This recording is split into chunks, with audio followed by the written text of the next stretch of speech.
Assalamualaikum warahmatullahi wabarakatuh. Baik, anak-anakku kelas 4A. 4A hari ini hari Senin tanggal 26 Juli 2021. Bu Marina masuk ke GCR kelas 4A dan untuk materi bahasa Indonesia kita masih di pelajaran gagasan pokok dan gagasan pendukung. Beberapa kali kita sudah belajar tentang apa itu gagasan pokok. Nah, dan kita sudah membaca sebuah wacana tentang di halaman buku tematik 4A, dan di halaman yang kedua kemarin kita sempat membaca tentang wacana Festival Budaya Nusantara, tapi dalam pelajaran IPS. Nah, sekarang kita akan tetap membahas wacana yang ada di halaman 2 tentang Festival Budaya Nusantara, tapi kita akan membahas pelajaran bahasa Indonesia, yaitu gagasan pokok dan gagasan pendukung. Kalian sudah belajar pada video-video sebelumnya, baik itu materi yang disampaikan di GCR sebelumnya tentang gagasan pokok. Kali ini Bu Marina memberikan tugas kepada anak-anak semua. Alhamdulillah apabila sudah ada yang mengerjakan, kalian akan Bu Marina beri tugas untuk menentukan gagasan pokok yang ada pada wacana ini pada paragraf 1, paragraf 2, paragraf 3, paragraf 4, dan paragraf kelima. Sedikit Bu Marina ulas tentang gagasan pokok dan gagasan pendukung, tapi kali ini Bu Marina hanya membahas tentang gagasan pokok saja. Apa gagasan pokok? Anak-anakku, ketika kalian menemukan sebuah paragraf wacana, di sini terdapat banyak paragraf. Ya, setiap kalian menemukan sebuah wacana dan ada paragraf, maka dalam setiap paragraf selalu ada kalimat utama.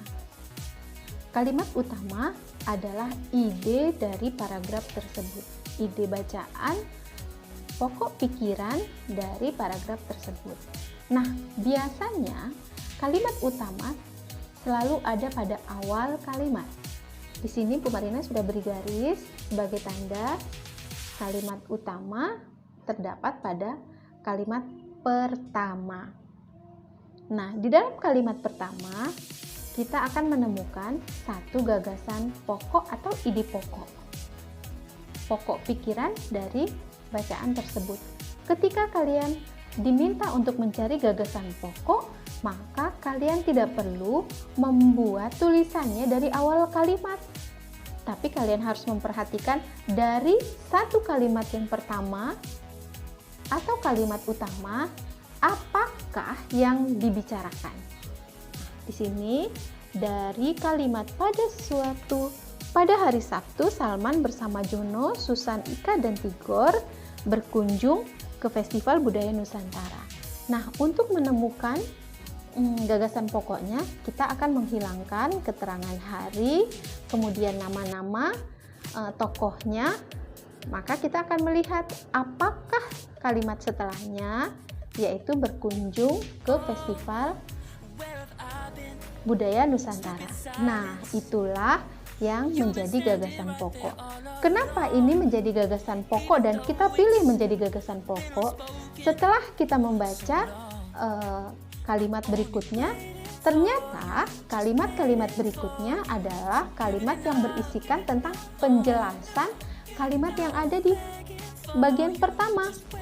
Menjelaskan tentang waktu pelaksanaannya, ada apa saja di sana. Nah, inilah kalimat-kalimat yang menjelaskan nanti akan menjadi kalimat pendukung.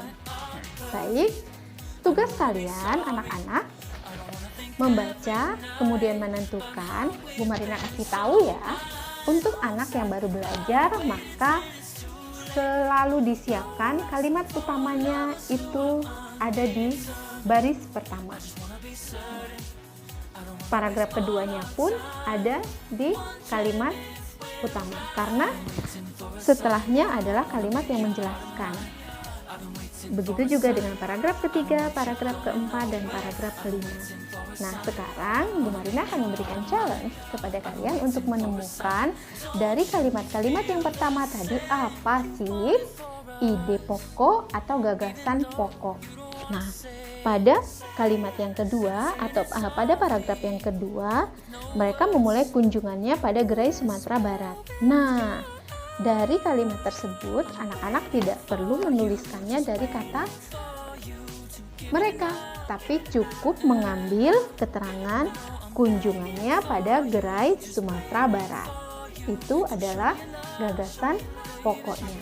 Kemudian yang ketiga, paragraf yang berikutnya adalah pada gerai Sulawesi Selatan, Jono dan Tigor mencoba untuk mengenal budaya Sulawesi Selatan.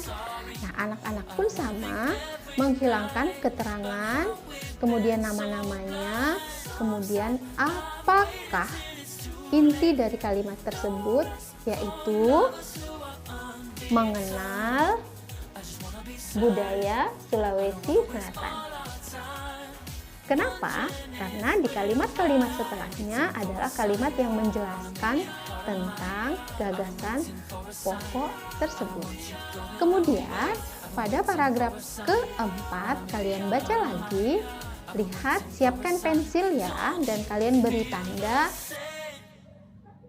coretan di bawah, sebagai tanda garis di bawah, kalau kalimat yang pertama ada kalimat yang berisikan tentang gagasan pokok tersebut. Setelah dibaca, sementara itu Salman, Ika, dan Susan melihat kesenian Reog Ponorogo. Baca tuntas dulu ya semuanya. Nanti kalian akan bisa menentukan, oh, ide pokoknya dapat kita temuin karena di sini menjelaskan tentang apa itu Reog Ponorogo. Oh, berarti kalimat utamanya, gagasan pokoknya adalah bercerita tentang reog. Oh, Susan melihat kesenian Reog Ponorogo.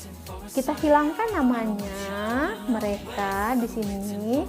Kita ambil satu kalimat intinya, melihat kesenian Reog Ponorogo. Itu gagasan pokok pada paragraf keempat. Nah, pada paragraf terakhir atau paragraf kelima, kalimat utamanya ada pada kalimat pertama juga pada paragraf.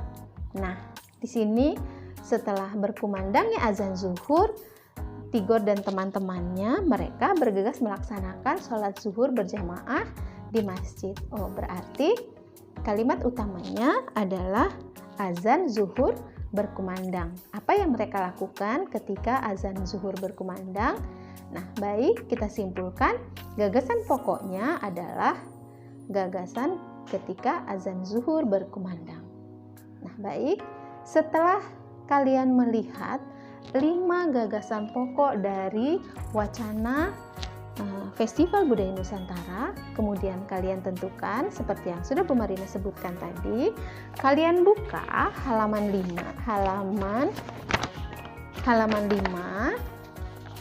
Ini halaman 5-nya. Nah, di sini kalian diminta untuk menuliskan apa gagasan pokok pada paragraf 1, paragraf 2, paragraf 3, paragraf 4, dan paragraf 5. Ya, tuliskan di sini salah. Paragraf 1, paragraf 2, paragraf 3, paragraf 4, dan paragraf 5. Ya. Nah, ini adalah gagasan pokok. Setelah kalian tulis, silahkan dipoto, kemudian serahkan di GCR.